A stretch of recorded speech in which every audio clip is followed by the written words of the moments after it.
नमस्कार बालमित्रांनो, आज आपण या ठिकाणी गणिताचा 6वीचा जो भाग आहे द्वितीय सत्रामध्ये असलेला जो पहिला पाठ आहे समीकरणे, याचा एक शेवटचा भाग आहे शाब्दिक उदाहरण, तो आपण या ठिकाणी घेत आहोत। सर्वांनी याकडे शांततेने लक्ष द्यावं। आपण व्हिडिओ करत आहोत जेणेकरून तुम्हाला घरी गेल्यानंतर सुद्धा हा व्हिडिओ वारंवार पाहून आपल्याला या गणिताचा समीकरणाचा हा समारोप या ठिकाणी करायचा आहे। शाब्दिक उदाहरण, एक शाब्दिक उदाहरण मी रफावर या ठिकाणी लिहून ते कसं सोडवायचं ते सांगणार आहे। बघा, एक उदाहरण, हरबाकडे काही मेंढ्या होत्या, बाजारात त्यातील 34 मेंढ्या विकल्यावर बाजारात त्यातील 34 मेंढ्या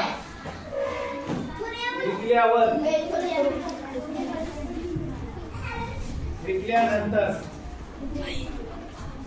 176 मेंढ्या शिल्लक आहे।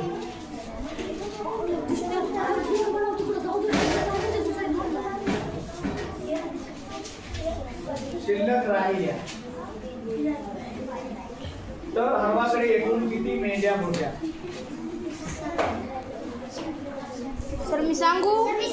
हा, आधी मला एक उदाहरण लिहून द्या।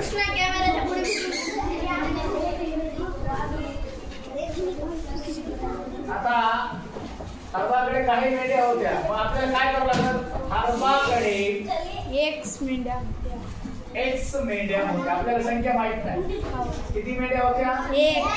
X मेंढ्या होत्या असं आपल्याला इथं मानावं लागेल। समजा आपण हरवाकडे काही मेंढ्यामध्ये X मेंढ्या आहेत असं मानूया। आता त्याच्यानंतर त्या बाजारात त्यातील 34 मेंढ्या विकल्या, X मधून किती विकल्या?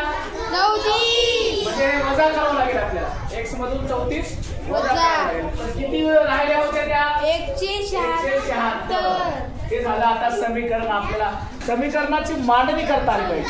आणि लक्ष द्या बालमित्रांनो, समीकरणाची मांडणी करण्यासाठी आपल्याला समीकरण काळजीपूर्वक एकदा, दोनदा, तीनदा वाचावं लागेल।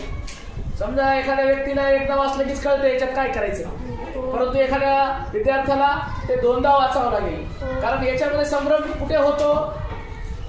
X मानल्यानंतर बेरीज करायची का वजा बाकी करायची, हा संभ्रम होतो।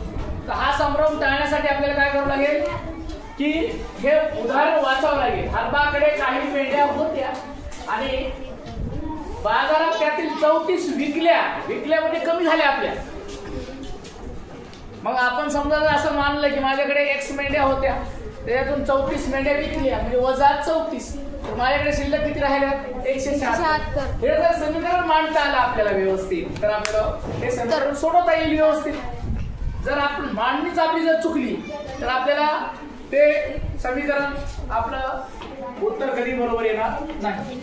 म्हणून आपल्याला ही मांडणी अगोदर कळाली पाहिजे, ही मांडणी काळजीपूर्वक लक्षात घेतली पाहिजे आणि त्याच्यानंतर त्याचं उकल करायची। आता समीकरणाची उकल करायची आपल्याला, म्हणजे X ची किंमत काढायची। तुम्हाला माहित आहे X बरोबर काय करावं लागेल? 34 तिकडे गेल्यानंतर काय होते?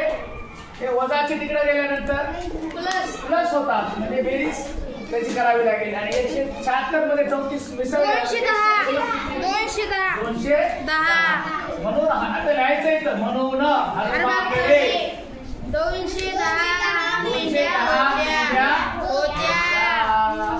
सर्वांना समजलं का?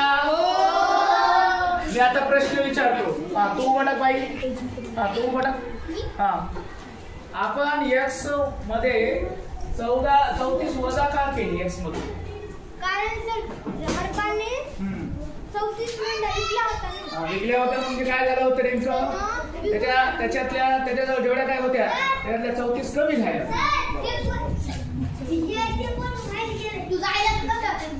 अशा प्रकारे आपण हे उदाहरण लिहिलेलं आहे, सोडवलेलं आहे। कट करा।